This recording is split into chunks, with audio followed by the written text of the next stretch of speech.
Olá, bom dia! Hoje é dia 14 de novembro de 2025. Graças a Deus, temos tido a bênção de seguirmos com boa saúde pela misericórdia do Senhor.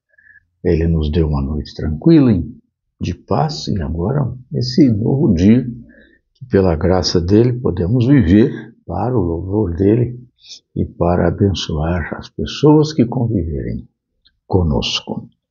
O texto da nossa devocional ainda permanece, o texto do apóstolo São Paulo, na sua primeira carta aos Coríntios, capítulo de número 11, versos 22 até o verso de número 29, hoje um pouquinho mais, 23 a 29. Porque eu recebi do Senhor o que também vos entreguei, que o Senhor Jesus, na noite em que foi traído, tomou o pão, tendo dado graças, o deu aos seus discípulos, dizendo: isto é o meu corpo que é dado por amor de vós, fazei isto em memória de mim.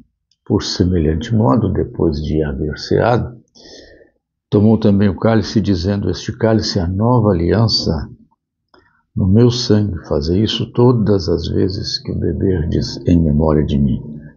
Porque todas as vezes que o comerdes o pão e beberdes o cálice, anunciais a morte do Senhor até que ele venha. Por isso, aquele que comer o pão ou beber o cálice do Senhor indignamente, será réu do corpo e do sangue do Senhor. Examine-se, pois, o homem a si mesmo, e assim coma do pão e beba do cálice. Temos falado sobre a ceia do Senhor, ou a comunhão, ou a Eucaristia, e vimos que algumas revelações são manifestas e apresentadas a nós com relação à nossa participação na ceia do Senhor, ou na Eucaristia. Vimos que ela revela o fato de que nós somos íntimos para os distantes, aqueles que estão historicamente distantes de nós desde os primórdios do cristianismo, aqueles que estão geograficamente distantes de nós em outras regiões do mundo, aqueles que às vezes estão denominacionalmente distantes de nós, que não fazem parte do mesmo núcleo de expressão de fé cristã, em seus aspectos secundários, como governo e algumas formas de ministração de sacramentos, como o batismo, etc. Mas também nós vemos que a Eucaristia traz a revelação acerca do fato de que, quando nós participamos desta comunhão, a ceia do Senhor, quando nós participamos da Eucaristia, nós somos revelados como pessoas evidentes para os de fora. Então, a Santa Ceia, a ceia do Senhor, revela este fato de que nós somos evidentes para os de fora. Ou seja, tanto na igreja primitiva como ao longo dos tempos, o fato da nossa participação nos elementos, o pão e o vinho, no contexto da cerimônia, da lembrança do sacrifício de Jesus na cruz do Calvário para a nossa redenção, nos torna evidentes para os de fora. Ou seja, quando participamos, aqueles que não são do núcleo da fé cristã e que estariam assentados conosco à mesa para a comunhão, eles nos observam, eles nos olham. E isto, é claro que é um aspecto do nosso testemunho pessoal. Esse é o primeiro aspecto. Por quê? Porque não se iluda, não se engane. As pessoas vão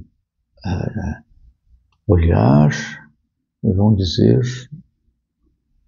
se o seu testemunho é um testemunho pessoal, de fé, coerente com a anunciação da sua fé,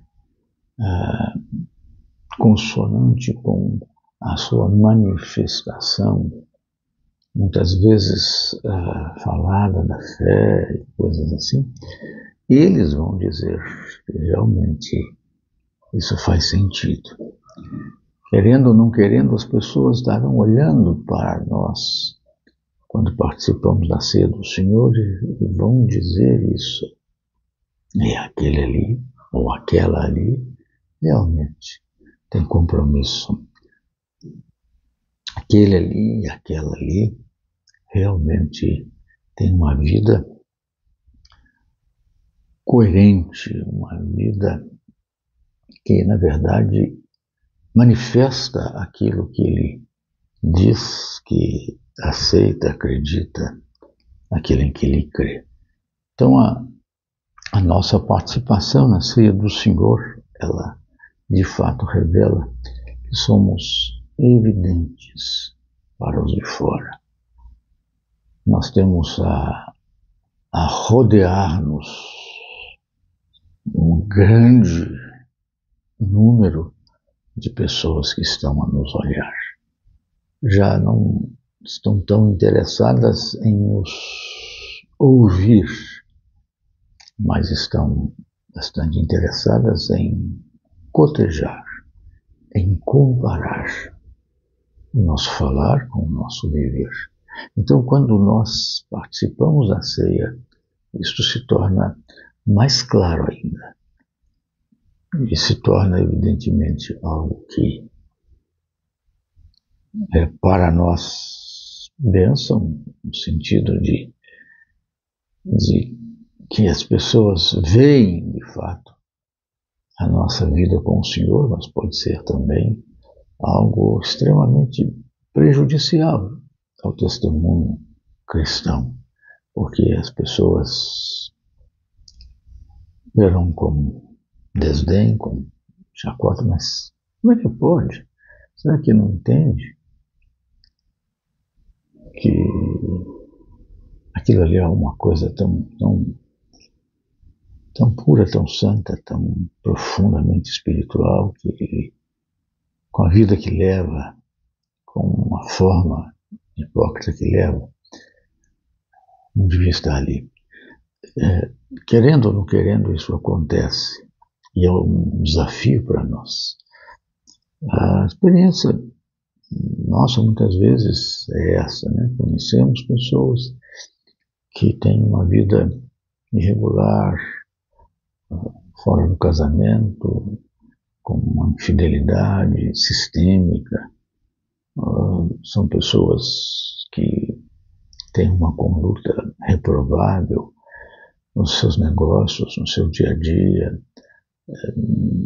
São pessoas que não cumprem as suas obrigações financeiras em relação àquilo que assumiram como compromisso econômico e financeiro, e infelizmente são pessoas más, de má índole, mas que mantêm o rito religioso aceso. As pessoas percebem isso. Então, a ceia do Senhor, a nossa participação na comunhão, na Eucaristia, ela nos torna evidentes, nos põe em destaque para aqueles que estão de fora. Porque se você participa da ceia do Senhor, da Eucaristia, você está dizendo que você tem uma identificação com Jesus e a sua cruz. E é interessante isso, porque mesmo os grandes criminosos, mafiosos, assassinos, grande parte deles, zelosamente, participavam de celebrações, cultos, missas, e comungavam. Mas haviam confessado, não, isso é outra coisa, depois nós vamos ver. E isso não passava despercebido pelas pessoas, porque quando participamos da Eucaristia, nós nos tornamos evidentes para os de fora. Portanto, pense bem no seu compromisso ao assentar-se à mesa do Senhor. Não é possível, como diz o apóstolo Paulo nessa mesma carta, assentar-se à mesa do Senhor e comungar na mesa dos demônios. Deus o abençoe, abençoe, abençoe a mim, a todos nós, para que tenhamos sempre essa consciência, privilégio, mas da responsabilidade, que é participar da ceia do Senhor, porque quando assim participamos, nos tornamos evidentes para os de fora. Amém? Amém.